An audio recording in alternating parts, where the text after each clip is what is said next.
Choose you this day whom you will serve. As for me and my house, we will serve the Lord. It's Joshua Demers Productions with the off-grid hybrid home heating episode called RV Camper Furnace and Thermostat Theory, where I explain how simple mechanics creates complex moderation and my extra laptop fixes my hotspot internet. I hope you enjoy. Good morning. Guess what? Today we're going to do a video about my furnace. It just fired on from the thermostat. You heard that clicking? That's the igniter and the gas going. Lights up. It's going to start warming up. And that is thanks to the thermostat. How does it do this? How does it take two wires and more or less a simple on and off command and turn it into a dynamic process of keeping the place reasonably comfortable without the extremes and without wasting fuel? Well, first of all, some of the credit has to go to the Big Buddy heater, which can run about at least 7 days according to the math on just one big tank, 20 pound, what you'd use on a grill, tank of propane, if I did the math right. And it's at about 4,500 BTUs. And with this fan sitting up above it, pushing the air across, I turn on this other fan up here to take some of this air up in here and push it into the bathroom and bedroom, and it works reasonably well on a very primitive, survival, sustainable level. The refrigerator runs, puts out a little bit of heat, helps the birds, and I also put the birdie blanket on top of them, help them out a bit as well. But it is time now to say good morning and say goodbye to the birdie blanket. All right, the other things I do is that somebody donated some foamular panels left over from the peanut trailer that we do with Danny, and I cut them out to fit in many of these windows. That one there actually will fit in that window. And I also made some of these for up here in the ceiling.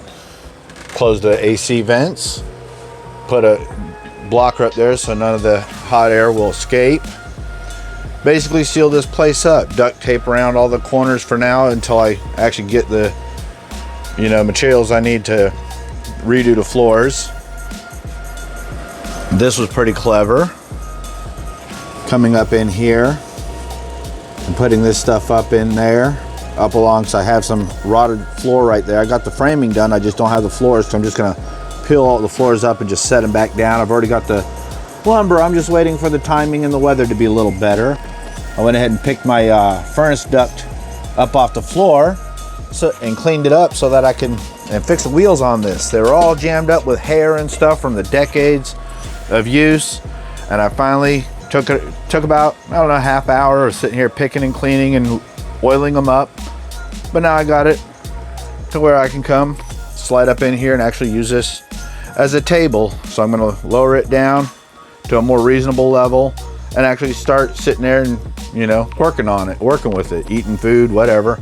The other thing I might do is out in the other one is I got an actual full-size table, that hangs on the wall and will go to different sizes, and I might put that right here and kind of get rid of this thing, or I might build this with a really thin thing but without these things sticking out, so that, because that's the only trouble right now I have, is this chair will want to catch this and knock this and shake all my drinks and stuff if I'm not really careful. So I'm gonna build this in more solid, or like I said, put that big table in to kind of replace that and fix this problem. I think the only problem I have with the big table coming down is it's got a center leg right here, which, because it's designed to go in from the sides. So I don't know how I'm going to work that out yet. Might just leave it the way it is. Like I said, just build me a different kind of table here without these stick outs. Anyway, so like I was saying, you notice the furnace that ran for a little bit and then shut off because this thing's doing a good job at backup, and this is mostly just doing the floors and adding a little extra heat in the back there. But how this thing works, okay? When I first got this thing, got it working, there's two wires going along up to there, and the two power wires, sorry about my hand in the camera, And you know, and it's pretty obvious the thermostat got a little there it goes, click, thermosensitive coil in it, and when it gets too cold it taps one way and a magnet pulls it, and then when it gets warm enough as the thermostat goes, it pop and disconnects the thing, and it tells this thing to shut off. There you go, you hear the click, boom, that means it lit and went good. Okay, now I had a couple of problems getting all this solved.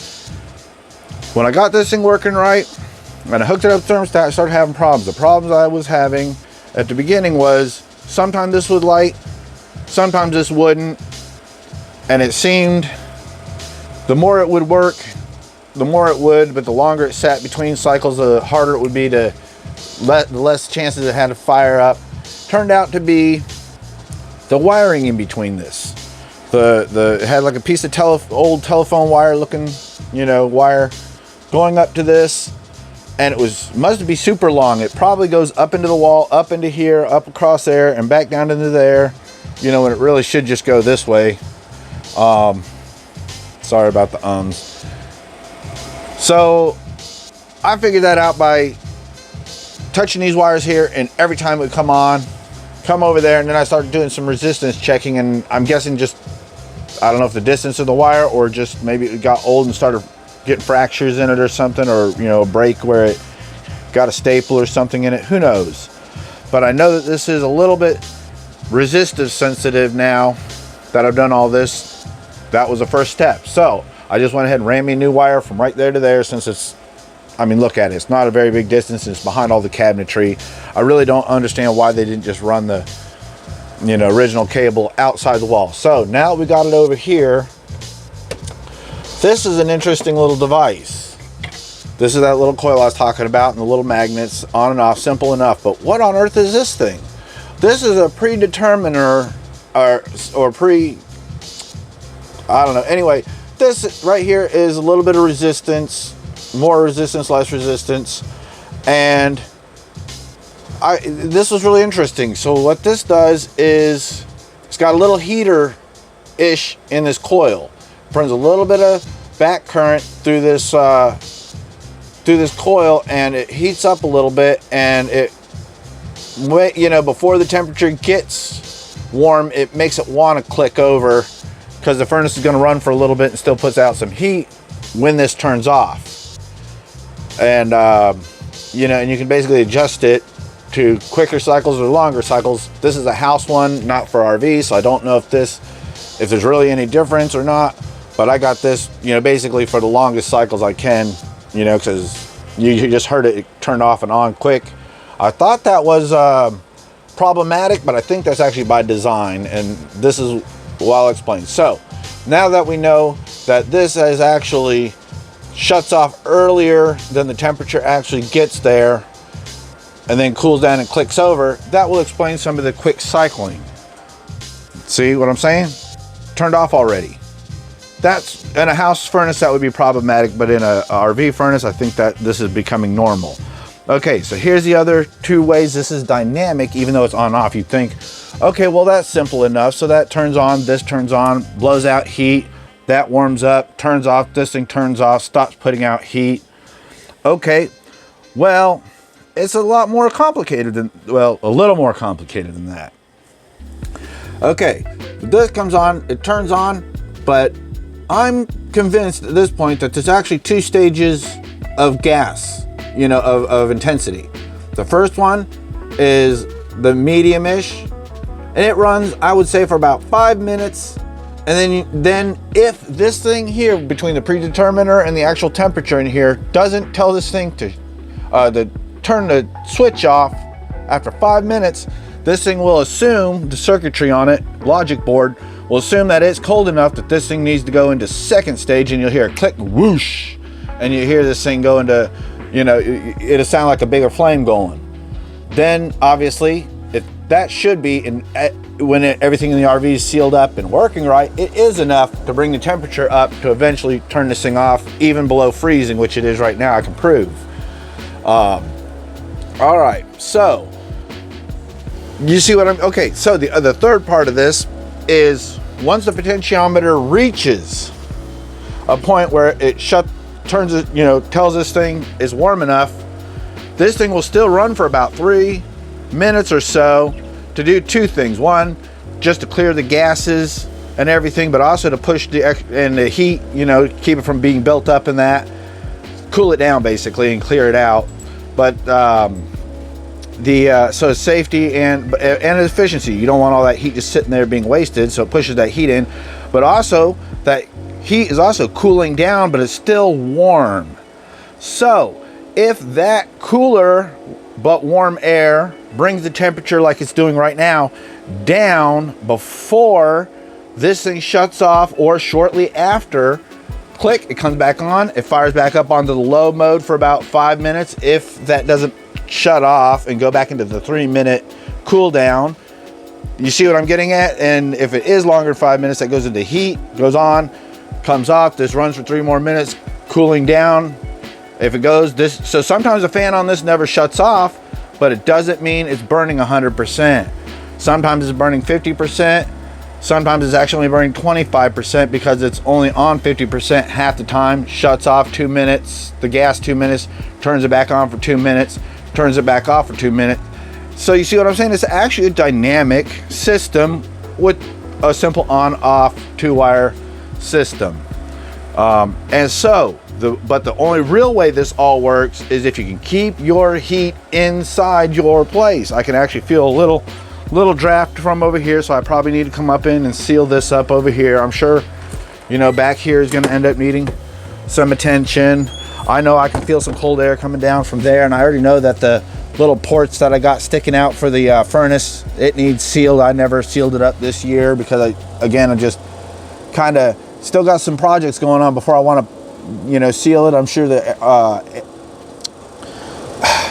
hot water heater, I need to go, you know, basically I just need to get my roll of butyl tape out and do that. But I also need to butyl tape the doors, but I got to reframe that a little bit better, and then I got to find some kind of better seal on it, and so on and so forth. But anyway, so you understand what I'm talking about now. And the other thing is the motor on that might be failing. So if that fails, I've always got this thing running. And like I said, this thing here also, like when it gets real cold, like last night, I run it on medium, and that thing barely even ran at all, which it really doesn't need to if I'm in bed and not walking around on the floor. I get up in the morning, if it's a little too cold, I'll turn thermostat up on that, turn that down to low or even off sometimes, and let the furnace kick in. And with it getting in pretty tight and sealed up shape, again, it's actually not eating up the propane, and I got the big enough batteries to handle the electricity. Oh, speaking of the batteries, I'm proud to report that they're at an all-time high. So it's becoming, you know, as normal as it ever has been. J&K, you guys ready to come out today? So, the last little part I want to say is I'm not using my Note 20 to do the camera because it is now my internet phone. Pardon me. And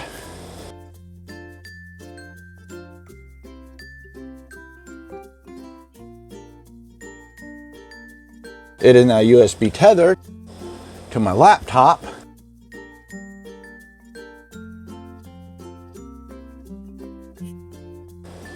And it is now hooked up to Joshua's junction. So now this is my Wi-Fi router.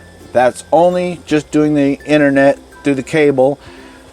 And now that's going to this phone if I want it, my tablet if I want it, that phone if I want it, or my laptop, which it just always does.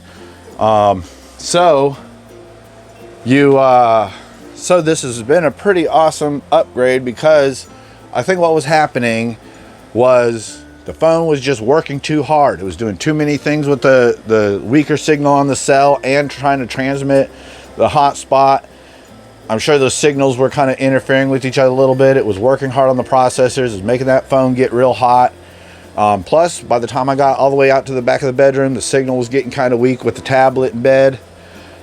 With the computer going, it solved all the problems. Internet is as stable as it's ever been. I can do 720 without issue, never having to get up and reset it. It does 1080, 30, or even 720, 60. You know, sometimes it'll do it, sometimes it'll stutter a bit, but downloading, I can finally download without, again, it just jamming up. I can do live chats without it jamming up. But anyway, yeah, you see, it's going to be snowing later today, so I guess it's going to be time to get ready to do some filming on that. I guess I might do that on a separate video, but you see what I'm talking about. It's 29 degrees, and this old 35-year-old camper that I live in, that I haven't even completed all the walls and insulation, and the furnace is just barely clicking on and off. I'm not even using a tank every 2 or 3 days, and we're talking little grill tanks.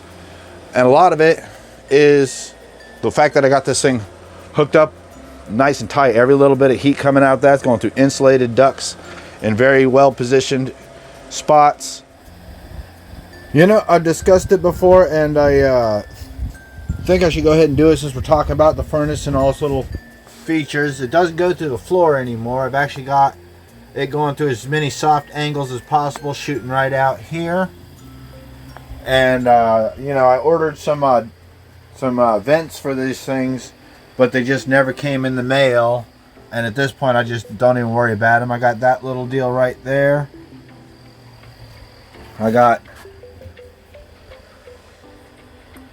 2 lines coming off the side and going into the wall, and this one's going right here, and the other one's going along here, and coming out right over here. I got the furnace itself in good shape, you know, and got as many drafts stopped.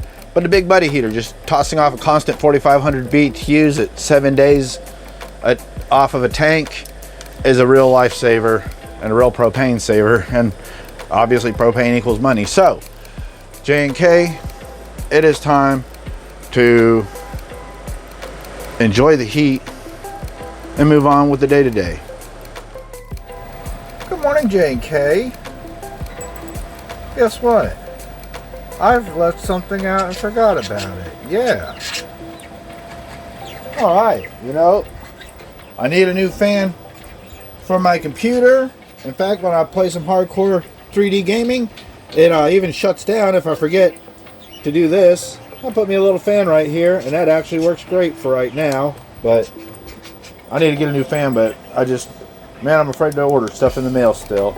Next month, though, that'll be different. By the end of the month, I should be out of here and in a new place.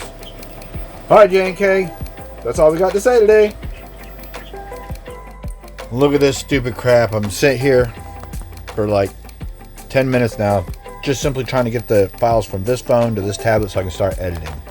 I remember having this trouble with the last video I did, and I actually broke my tablet screen because I got so angry. And I may have to do the same thing, hook this stupid thing up to the computer to print the files on, to put the files on this from this phone onto the tablet. I'm so ready for a new tablet.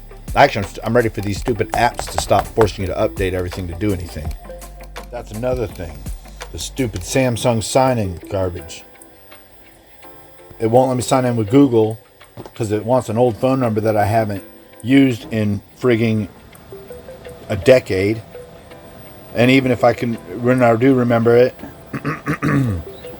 Oh, and I'm paying for a Microsoft service, I think. Oh, maybe it's, I don't know. Enter your ID account below to reset your password. I don't know what the heck all that means. Goodbye. Oh, wow. They weren't kidding when they said it was going to be snowing. Wow, look at this.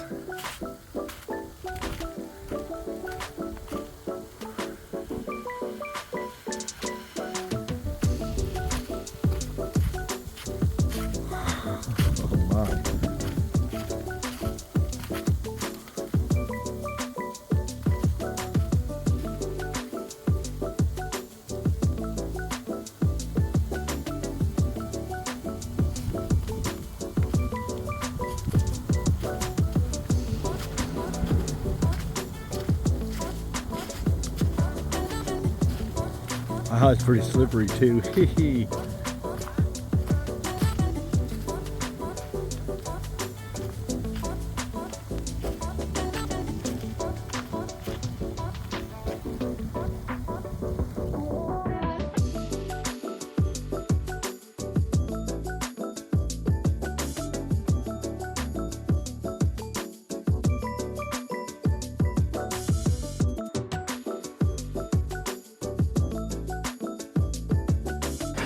I hope you liked that video at least as much as I enjoy life to make it so far. Don't forget to like, share, and subscribe if you care to.